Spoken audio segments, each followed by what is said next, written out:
Okay, and we are live on Energy Superheroes. We're really lucky today to have James Vaccaro. And James is the executive director of the Climate Safe Lending Network. It's a global network focused on influencing stakeholders that work at banks.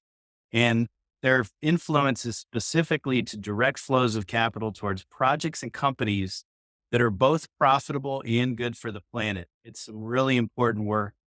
James also has co-authored a report called The Carbon Bankroll that was covered by Bill McKibben at the New Yorker, among many others. We're really excited to have James on the podcast. Welcome to the podcast, James. Hi, Peter. Glad to be here. So you got to tell me about Climate Safe Lending Network. This is, I think, really critical work because so much of climate science is focused around specifically big projects, energy companies. That's what we all think of. But we don't really think of banks when we think about who has an impact on climate change. Why did you guys choose to focus on banks? So my own background is in banking. I ran investments and then was strategy director for a European bank, which was sort of all in positive impact and sort of an environmental and social impact. And I joined the board of UNEP FI, helped set up the UN Principles for Responsible Banking. In terms of why banks, it's because banks are hugely influential in terms of what gets done in the real economy, and especially in terms of guiding the transition in kind of climate and energy infrastructure. The choices that banks are making today in terms of what type of energy infrastructure gets built going to determine how the economy is going to function for the next couple of decades. And when you read the science from the IPC and others, it says we don't have decades to make those changes. We have to make those changes like right now. So banks are pivotal. They're really kind of at that kind of inflection point of what happens. And Climate Safe Lending Network, I got involved with having come from setting up the UN Principles for Responsible Banking, which is its own kind of network and alliance, to be a multi-stakeholder network. So we've got bankers of all different roles, not just the people in sustainability. We have them in risk, front office, back office, all different functions, different countries, different jurisdictions. So different contexts in terms of market, but also different stakeholders. So we have investors, we have NGOs, we have academia, we have regulators, we have experts, the whole spectrum, 360 degrees of people. And it's people turning up as participants. You don't have to sign something before you come in. If you're committed to try and figure out how can we make the right kind of changes together, then it's about rolling sleeves up and being able to get the work done. So we do a lot of quite creative facilitation to be able to have constructive conversation between parties who wouldn't necessarily always get in the same room together, and figure out how can we really get the best out of everybody's wisdom, experience, ideas, insights to make actual changes. So there's a lot of focus on disclosures, the different kind of, global kind of policies and commitments, and that's all important. But I've been in a bank with relationship clients. What I experience is like, it's within that relationship, within the interface between banker meets client, have a conversation.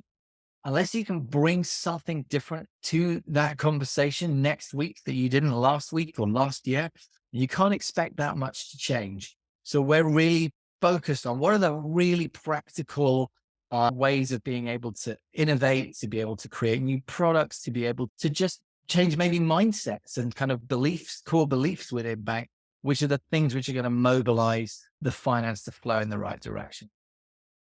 No, it's a really good description. And do you find that this can become a competitive advantage for banks to have this internal capability and network that has a good understanding of climate change? I think it's probably been a competitive advantage. And the way that competitive advantages can swing quite quickly into being, if you don't have that, then that is the deficiency. I think that the way that stakeholders, certainly the engaged investors and consumers, are now looking at this, it's not, oh, it'd be great if you could do this nice thing for me, to what do you mean you can't do that? There's some very effective campaign groups, both sides of the Atlantic, who've been running high profile campaigns now around kind of what where banks are putting their funds. I think that the heat's been turned up since COP last year. The day before Finance Day at COP, you had the Secretary General of the UN, Guterres, with the chair of his net zero expert group, Catherine McKenna, setting out a whole bunch of key criteria. Say you want to be net zero line, this is what it really means. And it's really quite consequential. Like the expansion of fossil fuels, which is what the IEA says. Well, you can't, whether you do it or not, it's like you can't do it and call it consistent with 1.5 degrees anymore. So you got to live with those consequences if that's the choice. So in order to be able to kind of be really doing the right things on climate, you've got to figure out a way to shift that money from things like fossil fuel expansion into the clean, renewable, sustainable solutions. And there's two things which we do. Firstly, we work out, we reframe, and we do some of that work, sort of highlighting the fact that the solutions exist, they're profitable, they're investable. If the ones which are, close to being bankable can be made bankable, then there's a huge amount of market because the funding gap is immense. And we work with people who are in banks who are doing the hard yards of the analysis, the stakeholder engagement, talking to clients and their frontline teams and preparing board papers to change their own policies, to re-engineer their entire strategies in this shift to green. And we're sharing those insights in safe spaces for others who want to make similar changes within their organizations. No, I think that's really helpful. For me, I like to think about projects, so I like to get a clear picture. I definitely know what a fossil fuel project looks like. And I have a clear picture of what, let's say, a wind project or a solar project looks like. But when it comes to sort of the other stuff in the energy transition, where are you seeing funds flow in terms of projects and interest level out of the bigger banks? Yeah, I mean, I think that you're right in sort of saying that it's more than just shifting just from the energy sources. That's a huge pillar of the transition, but it's not everything. I think that you see, for example, in agriculture, and there's some banks where the majority of their emissions are in, food and land-based supply chains. You're seeing it's not just carbon, it's around the nitrogen cycle. You're looking at the different inputs which go into farms and the transition to regenerative agriculture, where you're naturally building soil fertility. You can naturally build more resilience. It helps in terms of water usage. It helps in terms of climate adaptation. It's got co-benefits for nature, biodiversity. That's a huge potential investable theme. I think we're at that sort of early inflection point where we're at the beginning of the curve, but it's huge. You can turn land use and agriculture from being a carbon source, a problem, into a carbon sink, a solution, with a whole raft of other co-benefits, many of which are likely to be also valued by other stakeholders in terms of the needs to restore biodiversity. And I think those kind of shifts are going to be very interesting in coming years. I think what you also see is the whole supply chain in terms of energy. It's not just generation, it's about transmission, it's about storage. So hydrogen, I think, is massively interesting. I work with some institutions in the Gulf and the Middle East, and they haven't spent a long time talking about it and thinking about it. They are straight into doing it. They've got some of the lowest cost production of renewable energy because solar is the sunniest place in the world. They've got lots of flat land. So it's the cheapest solar in the world, which means that you can create the cheapest hydrogen in the world. You can then transport that hydrogen as more of a liquid fuel, as ammonia, which is also useful for lots of other things, industrial processes. And then you can reconvert to hydrogen. So you could see them quite quickly becoming an exporter of green hydrogen. And these kind of new industries, they're not going to take decades to build. They're going to take years to build. I think that there's now an international race which is on in terms of the transition. And there are institutions with the kind of the fuel of things like the Inflation Reduction Act, the US and other kind of, the Green Deal investment plan in the EU and other regional kind of support mechanisms. The race is on now. So I think that there will be a lot of deals and projects. What I would always sort of say is, for anybody who's inside the financial system, it's important to have a systemic view about, well, why is that becoming a particular life and what's the context of this development? And whenever anything new is started, you have to do the due diligence right the way through the supply chain. You can't sort of see something as being surface green. You need to start asking questions right the way down. I think that in electric vehicles, for example, there's a lot of innovation going on because it's unlikely we'll just be making them out of the minerals and resources we are now, because we're going to hit other environmental barriers in terms of where those minerals are going to come from. But you need to understand that in order to be a step ahead from a sustainability leadership and opportunity development perspective. And no, that's great. And you bring up two, I think, key points. And I love to focus on, okay, where do I know the challenges lie? Because hopefully we can come up with solutions. You've mentioned something like regenerative agriculture, and we see an explosion in climate technology, which I think is amazing. A lot of that gets financed by venture capitalists, but then it's great. Now we have this new tech, but in order to scale it up, it has to be a project. And usually you're going to have to involve a lending source.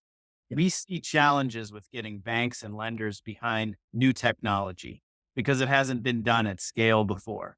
So how do you get those parties over the gap when it comes to financing new technology? The one thing I'll share is the loan program office here in the United States. That's one area they're focused very heavily on, which is something that's a bankable project, but where the technology is a hurdle for a traditional bank. They'll get involved and help get that over the finish line in terms of financing it. And they just signed their first deal, which I believe was in hydrogen. But in terms of the commercial banks, whether it's in the US or Europe, how do you get them over that technology hurdle? Yeah. Well, the first caveat I'd sort of say is that there's so much of the transition which doesn't require high tech. If you look at what regenerative ag is, it's a system, it's a management process built upon lots of building blocks of things which are kind of just common sense. It's actually recognizing and leveraging the amazing technological advancements of millions of years of evolution through nature and being able to put that to kind of optimum use for our shared benefit. Likewise, in energy efficiency, you can make, insulation panels now out of natural materials, of things using fungi and other kind of things. You don't, the insulating properties, it's just being able to kind of get a lot of people who are regular builders familiar with this stuff so that it works. They know how the product works. The consumer knows how the product works. It's that kind of business model change familiarity nexus rather than this is some weird and wacky new black box technology. And it's quite rightly, banks are going to take their time in getting used to that. It'll come through the cycle with venture investment. I think that what you will see is if you look back at the graph that the IEA produced for the first sort of 2 decades of this century, where they continually underestimated solar in terms of how much was going to get deployed, and they continually overestimated the price to the extent that when the ink wasn't even dry on their reports, some factory in China was saying, we can do that at half the price now. What you were predicting was going to be the end of the year price. That is explained by what's called endogenous growth. And this is a Nobel economist called Paul Romer, who said that, well, actually a lot of growth, especially in these new technologies, comes from a lot of people being able to kind of pull it apart. So the lawyers get familiar in how to do the contracts. The bankers get used to the way that equity's been writing the agreements and how it gets pulled in on sort of seniorized tranches, or that there's some support mechanisms. And then the handle just gets easier and easier to turn. It becomes less friction. And when you then sort of see, oh, there's a big market to go for. And in terms of the funding gap, all of these new markets are interesting and worthy of a lot of, investment and, boots on the ground and really understanding them. I think that it's just by getting more deeply into understanding them that you end up figuring out how to get the risks solved. And suddenly the whole thing gets a feedback loop of one, then there's more people trying to put projects to you. So it gets faster and faster. That's how things are likely to go. And I think that the error would be for banks to sort of say, well, this stuff, it's not really going now. We'll wait a couple of years, because by the time they've waited, the other banks will have built up the IP for how to do it, and they'll be, in the next street. So I think that's part of the engine of growth that I think everyone in a financial institution in strategy kind of discussion needs to be taken into account. No, that's awesome. And I couldn't agree more because we're working on a couple of projects where there's what you would say putting existing technologies together into a system. And this kind of thing 10, 15 years ago, banks wouldn't have looked at it. But today, because of exactly what you're saying, banks realize they have to innovate and they're willing to roll up their sleeves and get involved in a first of its kind or a second of its kind because they recognize that institutional knowledge becomes a competitive advantage for the, project 2 through 100 that's going to get done down the road. Exactly. And also being able to build out then across supply chain. So as you build storage, so you can build generation, and the generation leads to more demand for the storage, and the storage leads to more capacity for the generation, and thinking about where things fit in locally with different transmission grids and everything. That's how you start to really to build a business. And I think that those are already in good flow in many parts of the world. I think there's some real challenges on a global perspective in terms of how to get those flows everywhere. As Al Gore kind of said, I think at COP, you've got this situation where renewables is undercutting fossil-based energy in most countries of the world already. And in a couple of years, it'll be in every country in the world. But with interest rates on the rise, then, for any capital project, that's going to be difficult. If you're in an emerging market where already the cost of capital is higher, then that financial sensitivity can be a barrier and a challenge. So we need to figure out how to get the money to flow to the right bits as well. It's a huge challenge. And so I'm glad you brought it up. And because I hear this all the time, I just got back from Houston, which is, I think, the world capital of energy, I'd like to call it. And I can say that I spoke on a panel at University of Houston, and this is a traditionally fossil fuel based city and university. And the university has got an entire energy transition program that has some of the smartest folks I've ever seen coming from traditional fossil backgrounds that are saying, hey, we're going to solve this together as part of energy transition, which I think is amazing. But the question you always get from folks that are from traditional energy is, great, we're going to do our part. But what about India? What about China? How do we get those two massive economies where there's many people that are in energy poverty? They should still have the right to come into, let's say, the middle class. How do we get those countries on board? And how are you guys working with banks in some of the emerging markets to make this happen? We've certainly had a lot of dealings with finance and finance institutions in India. I think what you see there is that new solar is undercutting the cost of running existing coal. So in terms of energy access, the solution is to jump on board with solar. So it is no longer that you need to go through fossil fuel as your interstitial kind of stepping stone to enter the middle class. You can leapfrog over that, and it makes complete economic sense already. In fact, there's already stranded coal debt in India, which may never come back on. I mean, on any other kind of basis, it's sort of an extend and pretend facility, which really should be written off. So what we're already seeing is that we're getting to these tipping points in most countries. What makes it difficult is when you've already plowed a lot into infrastructure and it's got a design life and debt, which means that it's kind of a problem to be able to curtail it sooner. That's the core reason why we need to pull back from any more fossil fuel expansion. That's what Fatih Birol from the IEA says. That's what, all of the emissions gap report and everything is kind of implying. And is looking at, well, how do we now start to kind of redirect that investment towards these solutions, which in most countries are ready. And in China and India, in a lot of the parts, not necessarily all, it's already ready. The clean solutions are already there and fully bankable. So I don't think that is an objection anymore. I think that the more tricky kind of area is, what do you do to resolve the fossil fuel debt and the stuff which might end up being stranded?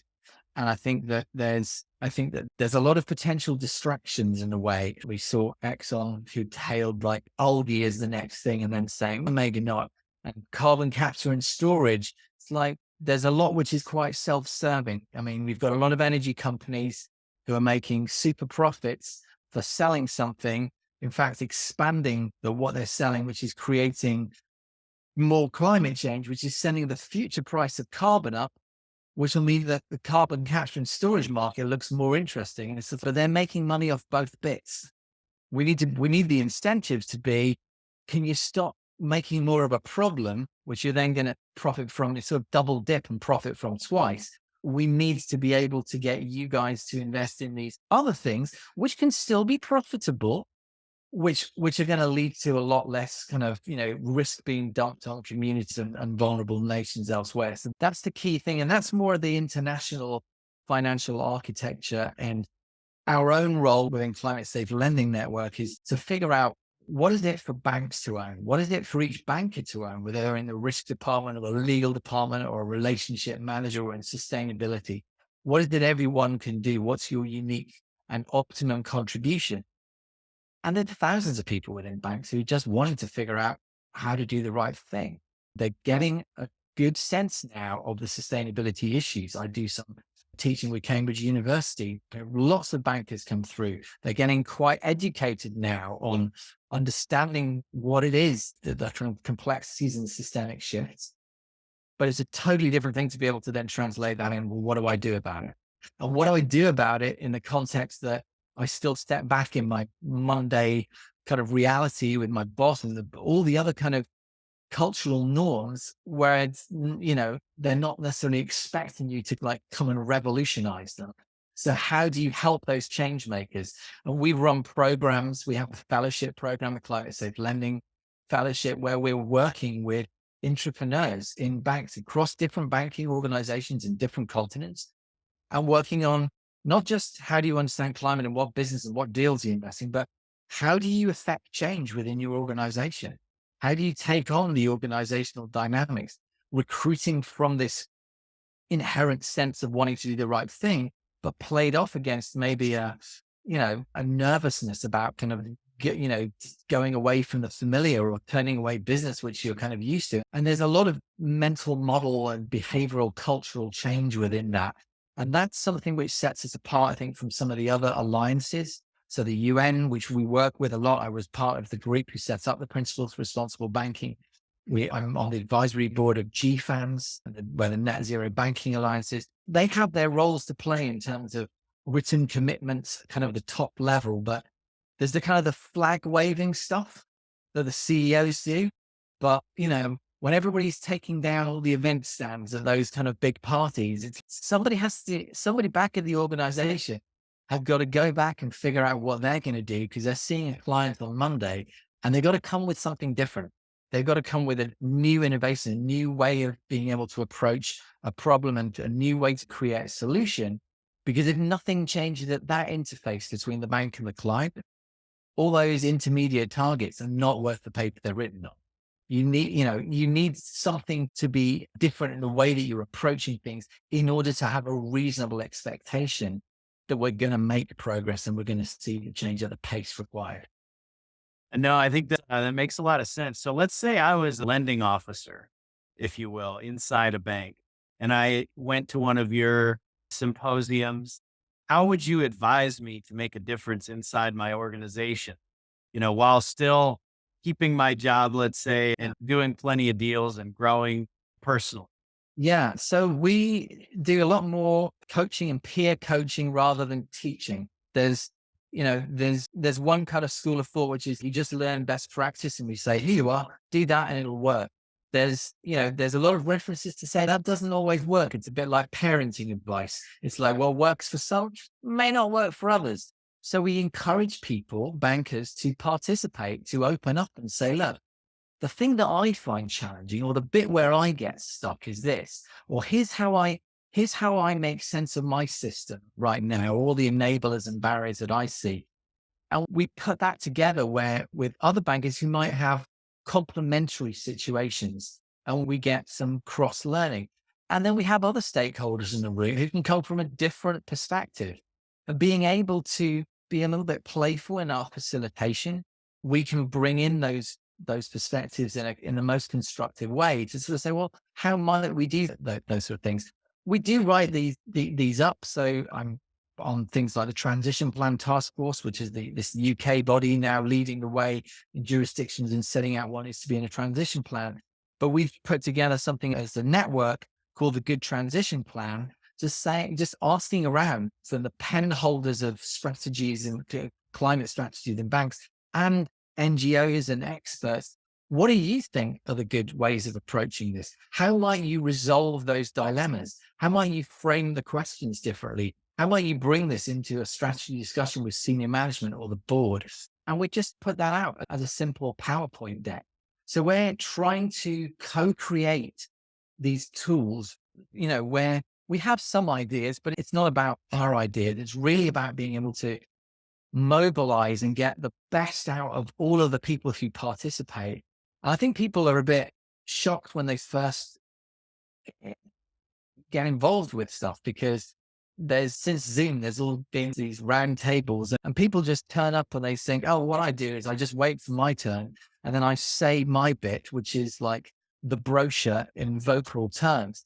And then I can check out. Where the sort of the antidote and the antithesis of that, it's about being able to sort of say, look, you come as you are and get into the guts of where you see the challenges, and wherever you are in your journey, there's always a next step. We want to talk about that, and we want to connect you with people who might be able to help support you in that journey. And that's our kind of formula, and it's really been working. We had a banker from a bank who made a big step in policy, and they didn't describe, they came to speak to, it was about 30 sustainability directors and banking experts. And they didn't just speak to what they did, they spoke to the process they went through. How did they do their analysis? How did they engage with NGOs and with their frontline teams and with their clients, and put their board papers together and reformulate their whole strategy? And that's really engaging. And then the sustainability directors and CSOs were saying, oh, this is interesting because we've been looking at it in this kind of way, or we still have this challenge or this question that comes up from the board. And then you get into the real guts of change, which is not just about, well, how do you do the accounting for, this bit of carbon in scope 3, which is important too. But it's that kind of the day-to-day practical, how are we going to manage change, that we get really excited and fired up by. No, that sounds good. And so when you think about a policy change, is that typically around reducing exposure to scope 3 emissions or fossil emissions, or is it even more kind of in the weeds than that? Yeah, we set out in the original paper, our grounding paper was called Taking the Carbon Out of Credit. We use the 3 horizons model. So if you sort of remember 3 horizons, got these 3 kind of temporal horizons. In the immediate term, it's about getting out of the stuff which is causing a problem and redirecting that flow. In the second horizon, the medium, it's like all of the clients need to transition and they need help in being able to go faster within that. And that might be introductions you might be able to broker within your network, or there may be sort of ways of shaping new products with incentives, or there's a whole playbook which we've actually co-created. And then the third horizon is, what are the new climate solutions and innovations which are going to be necessary? How are we going to get ourselves into these markets, which, as we've talked about already, the endogenous growth is just going to accelerate way beyond what we've experienced before. If you look at the adoption curve of technologies, I mean, these things are going to explode. How do we get ready for that? And I think having that balance across the 3 horizons, this sort of portfolio of strategies, is how we kind of introduce it, and how we kind of introduce it into the network.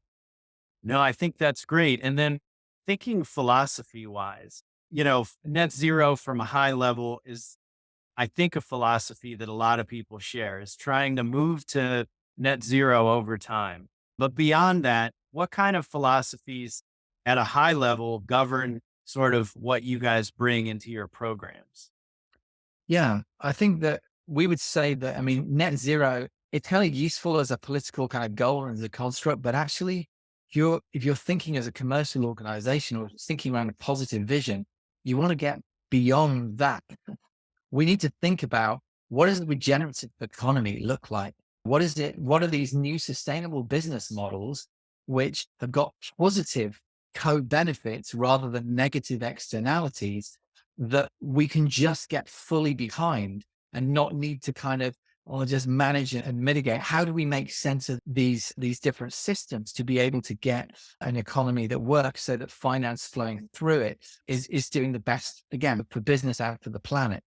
And I think that integrating concepts like nature and biodiversity, integrating social justice, and I think the social factors are really worthy of, full examination.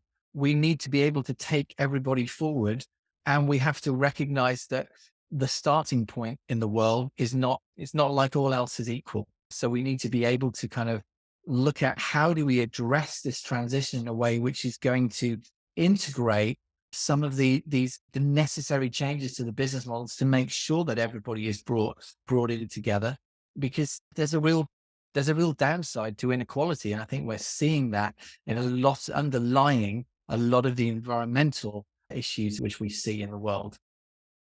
No, I think that's a great point. And one of the key challenges is how do you, energy is something that everybody needs and it's input to goods and services. So as we move into new technologies, I think it's normal for prices to rise initially before they fall. And how do we deal with potential inequality that gets created by rising energy prices, which effectively becomes kind of like a regressive tax and is sort of the opposite of social justice? How Yes. do we sort of integrate those two goals?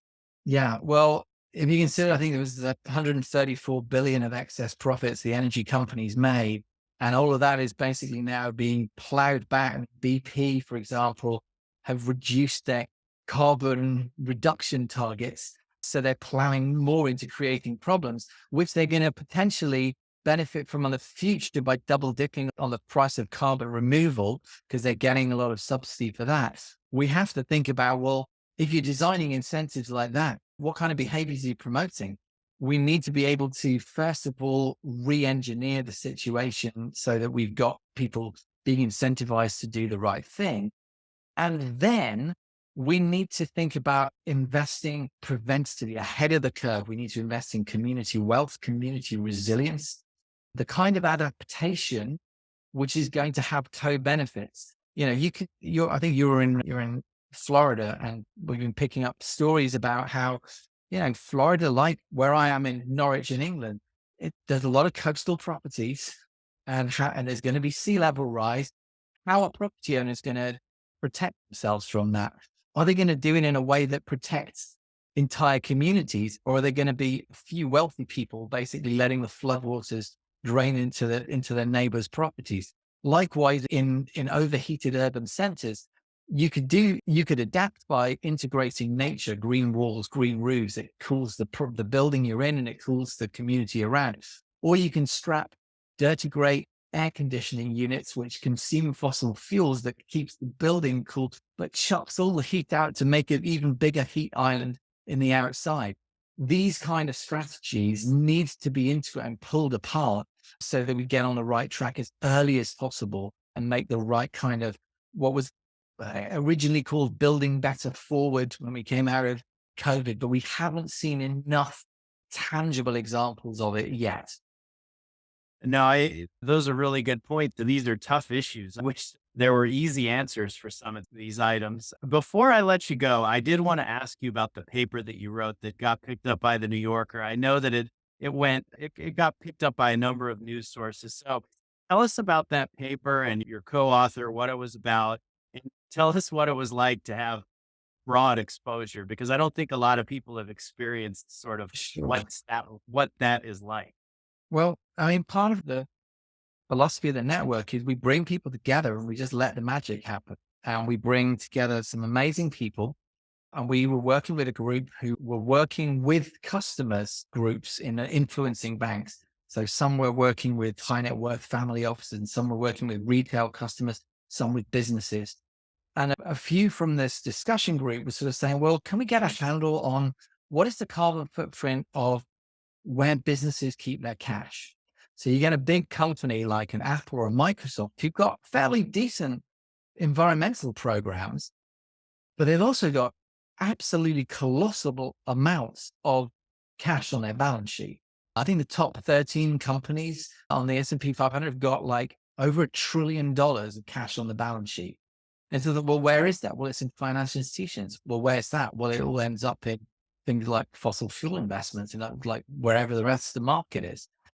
And we made these calculations and we went through their 10Ks and we worked through some of the data and triangulated and we went, wow, this is interesting. So for a company like Apple, it's like they've got a bigger carbon footprint on what their cash is doing than on every single iPhone, Mac that they make, distribute, sell worldwide every single year. Wow. I wonder what they think of this. And unsurprisingly, they've not thought about it. This is not something that they'd been brought to their attention before. And I think you're seeing with Apple and Microsoft now, they're beginning to start to kind of move towards like impact funds, but you know, doing things in the millions when it really needs to be at the billions. We're seeing some companies, so Salesforce have been some early movers in the space, taking this into account. And we put this report out. It was in the Wall Street Journal. We had really great coverage. We thought we'd done really well. Like co-authors, so there's Paul Moinster from the Outdoor Policy outfit and Vanessa Fagans-Turner from Back Forward. We were delighted with how things had gone. Then we'd had Bill McKibben reach out to us. Bill's written lots of books, covers things in the New Yorker, put an amazing article together. And then we were seeing tweet threads from Naomi Klein and others around it. And it was like, this is suddenly a story which is out. And I think it's made other corporates sort of think about this. So I'm now speaking to corporate treasurers who are suddenly going, oh, this is interesting, because their treasury departments never thought about the relationship with the bank in that way, that they could have agency. But when you think about it, if you've got $1 billion and it's with a bank, then you call them up, they're going to listen to you.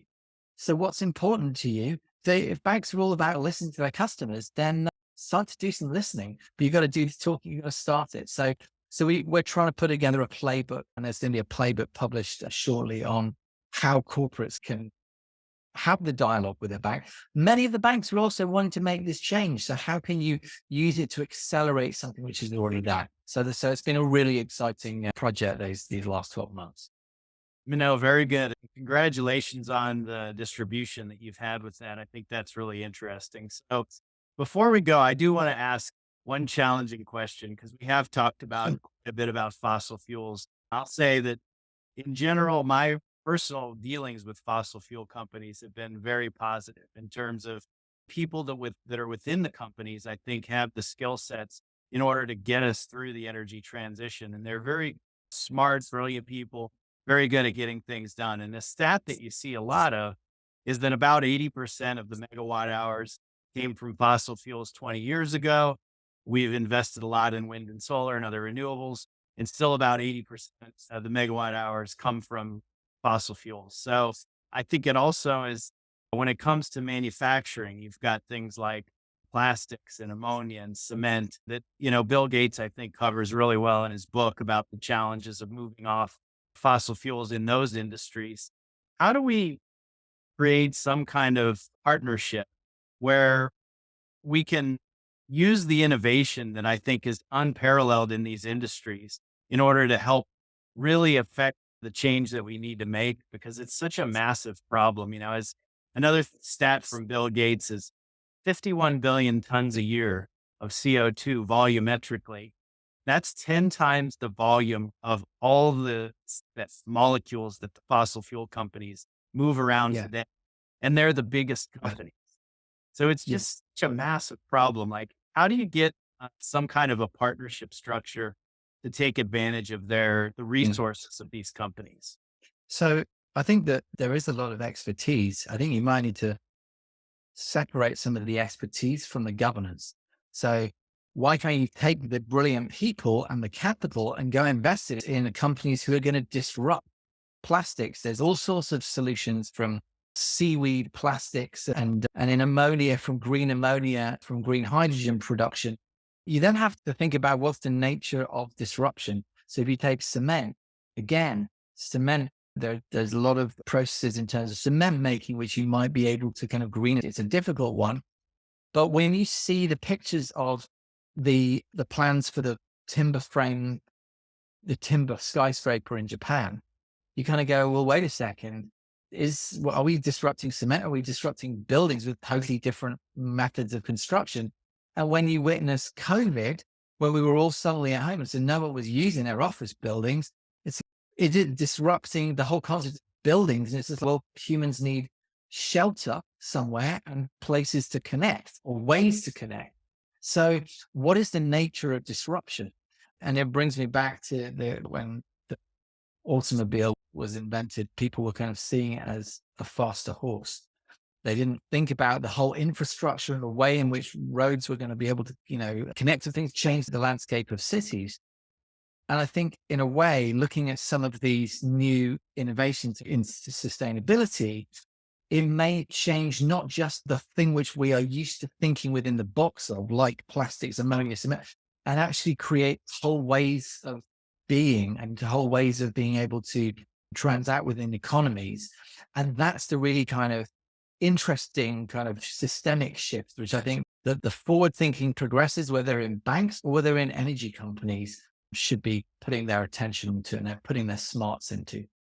And that's absolutely true because we need complete change, almost like 180 degrees. I Yeah. think in order to, when people say net zero, sometimes I don't think they really know the size of what they're talking about. Yeah. It's not just the sugar-free equivalent of the same drink. It's a different drink. It's a different concept. And I think that the sooner people make that shift, the more that they'll be able to go, yeah, this is this new regenerative economy that we can get behind. This is the new value creation. I mean, how do financial institutions create value in the economy? It used to be, certainly for banks, it's just like, you wanted money? Well, you got to go to the bank. Where else are you going to get it? Now you can kind of get it from a number of different places. So what is the essential value that you can create? And if the essential challenge is, I'm a business and I want to figure out how to get through this transition, so I can survive and I can do the right thing by my customers and stakeholders and people who I care about. What's the bank got in its armory, in its repertoire to be able to support businesses like that? And that's where actually there's many more assets than just the money in a bank. There's all the connectivity and the IP and all this disclosure they do is based upon insights, which could be really useful and be used in a way to support clients through that transition. And it's those kind of things which maybe are the sort of the latent business models which have got to come out, rather than financial institutions, only can make money from fees and margins. No, very true. And you're seeing that throughout the economy because of computerization and artificial intelligence and other business models where businesses are not going to be able to make money just being purely transactional. They're going to have to innovate and have relationships because in the end, I don't think you can have a real relationship with AI. And typically AI is not going to know what to do. It's going to have to be told what to do and then it can go execute on that. So it's that Yes. higher minded. I like Seth Godin. He calls it emotional labor. The Yeah. workers of the future that do well are going to have to do that emotional labor because if it's purely transactional, that's probably going to the job's probably going to be lost. It's true. And AI, you're right. It just can project the trajectory of the past into the future. But absolutely everything we know and understand now from scientists, whether it's on nature and biodiversity or climate or any other challenges, is that the future can't look like the past. That's not going to work well for us. So we need to figure out how are we going to use a greater sort of range of our abilities to be able to solve those challenges. No, very good. I agree, James. I really appreciate you coming on today. I want to Thank thank you. you for the time. We've had James Vaccaro. He's the executive director of Climate Safe Lending Network. And James, is there anything before you go that you'd like to tell the audience, a website or a book or something that they should check out to find you? Anybody who is in a bank or who deals with a bank on a regular basis, we've got lots of free resources, a climate safe lending network online. If people wanted to participate, we have participants from all around the world, all different roles. And the Carbon Bank role is got the carbonbankroll.com.